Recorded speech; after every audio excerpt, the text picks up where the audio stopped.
अस्सलाम वालेकुम। आज का टॉपिक है extra cellular inheritance. Extra cellular inheritance क्या है? नॉन मेंडेलियन इनहेरिटेंस है। मेंडेलियन इनहेरिटेंस क्या थी? मेंडल लॉ कहता था कि न्यूक्लियस से जो है ट्रेट्स ट्रांसफ़र होती हैं, लेकिन जो नॉन मेंडेलियन इनहेरिटेंस है ये कहती है कि न्यूक्लियस के अलावा अदर ऑर्गेनेलीज भी कंट्रीब्यूट करती हैं इनहेरिटेंस में। अदर ऑर्गेनेलीज वो वाली जिनके पास अपना न्यूक्लियस होता है, और अपना न्यूक्लियस किसके पास होता है?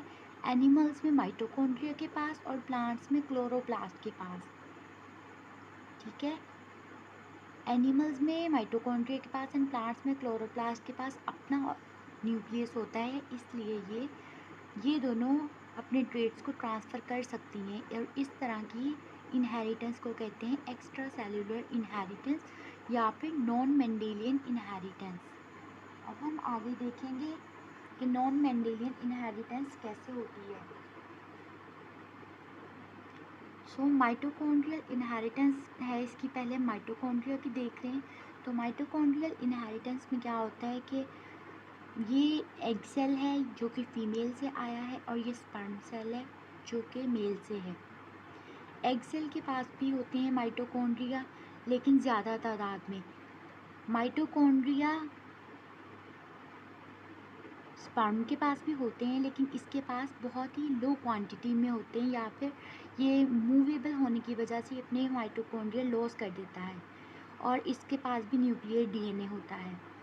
अब जब इनहेरिटेंस होगी, इसकी फर्टिलाइजेशन होगी, ये मियोसिस से गुजरेंगे, तो जो गैमेट न्यू बनेगा उसमें क्या होगा कि जो है माइटोकॉन्ड्रिया है वो सिर्फ फीमेल से आएंगे। Only female contribute in mitochondrial inheritance. Mitochondria only female से आएगा, जबकि जो डीएनए है वो इधर से भी, एग सेल से भी आएगा और स्पर्म से भी आएगा।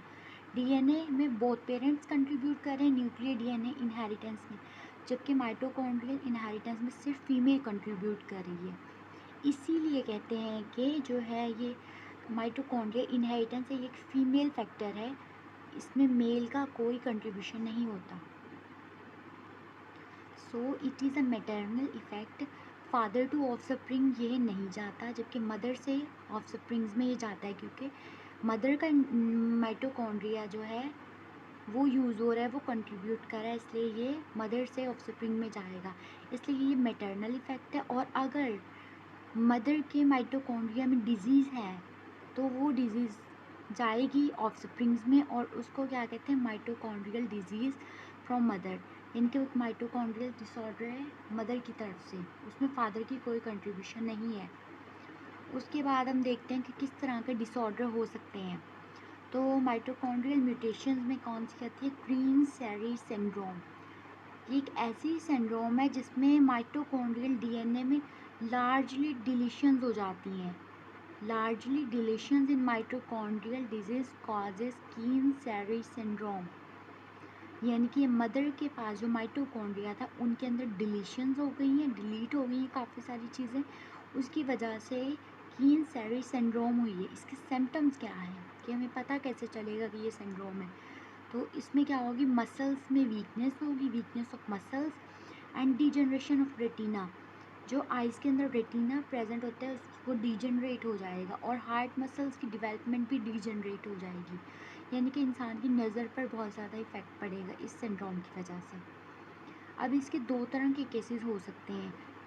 विद ओनली म्यूटेंट माइटोकॉन्ड्रिया, अगर तो जो माइटोकॉन्ड्रिया है फीमेल में उसमें सिर्फ म्यूटेंट माइटोकॉन्ड्रिया, मतलब नॉर्मल माइटोकॉन्ड्रिया है ही नहीं, डिजीज़ माइटोकॉन्ड्रिया, तो वो डिजीज़ माइटोकॉन्ड्रिया हमेशा डिजीज़ ही कॉज करेगा, उसके ऑफस्प्रिंग में ऑलवेज डिजीज़ आएगी।